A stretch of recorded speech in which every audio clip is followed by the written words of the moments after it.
बहुत समय पहले की बात है। एक बहुत ही सुंदर और समृद्ध राज्य था हर्षनगर। हर्षनगर के राजा बहुत दयालु और न्यायप्रिय थे।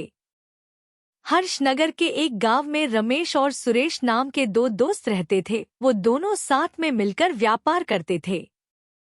एक बार दोनों ने साथ मिलकर कुछ नई चीज का व्यापार करने का सोचा।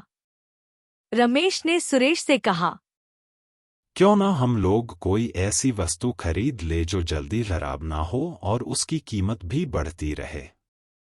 फिर कुछ वर्षों के बाद हम उसे बेचकर ज्यादा दाम पा सकते हैं।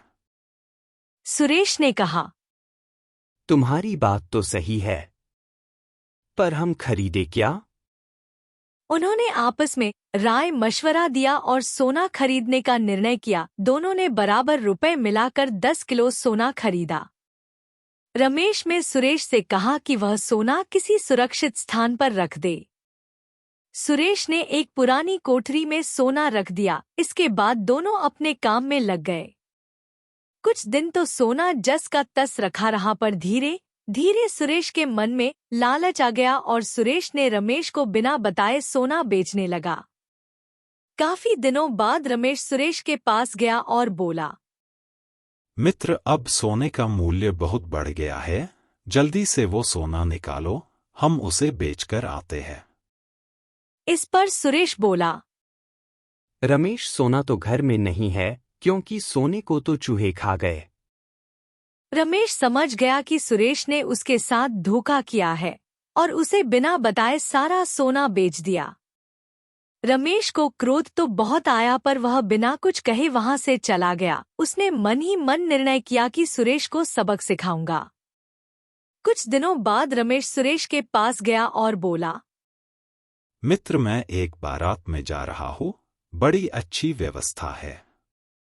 मैं अकेले जा रहा हूँ। अगर चाहो तो अपने लड़के को भेज दो, उसे भी अच्छा लगेगा और कल सुबह तक हम वापस भी आ जाएंगे। सुरेश ने कहा, हाँ, क्यों नहीं, मैं अपने लड़के को तुम्हारे साथ भेजूंगा। वो बहुत खुश होगा। कल सुबह उसे यहाँ पहुँचा देना। रमेश सुरेश के 12 वर्ष के लड़के के साथ बारात के लिए निकल गया। 2 दिन बीत गए लेकिन रमेश वापस नहीं लौटा। सुरेश बहुत चिंतित हुआ और अपने लड़के के बारे में जानने के लिए रमेश के घर गया। वहां उसे रमेश मिला। सुरेश ने कहा, रमेश, मेरा लड़का कहाँ है?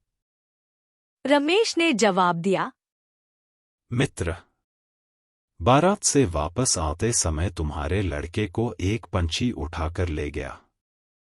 सुरेश बोला, ऐसा कैसे हो सकता है? भला कोई पंछी 12 वर्ष के लड़के को कैसे उठाकर ले जा सकता है? सीधी तरह मेरे लड़के को वापस करो, नहीं तो मैं राजा के पास जाऊंगा। रमेश ने कहा, ठीक है, चलो राजा जी के पास चलते हैं। अब दरबार में ही न्याय होगा। अब यह मामला राजा के सामने प्रस्तुत हुआ। राजा ने सारी बात सुनी और कहा, रमेश, तुम असत्य बोल रहे हो। भला कोई पंछी 12 वर्ष के लड़के को कैसे उठा के ले जा सकता है? रमेश ने कहा, महाराज, अगर 10 किलो सोना चूहे खा सकते हैं तो पंछी लड़के को क्यों नहीं उठा सकता?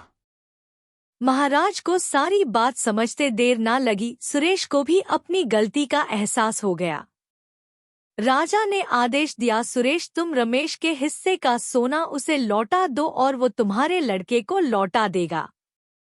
दोनों महाराज के इस फैसले से प्रसन्न हुए और अपने घर वापस लौट गए।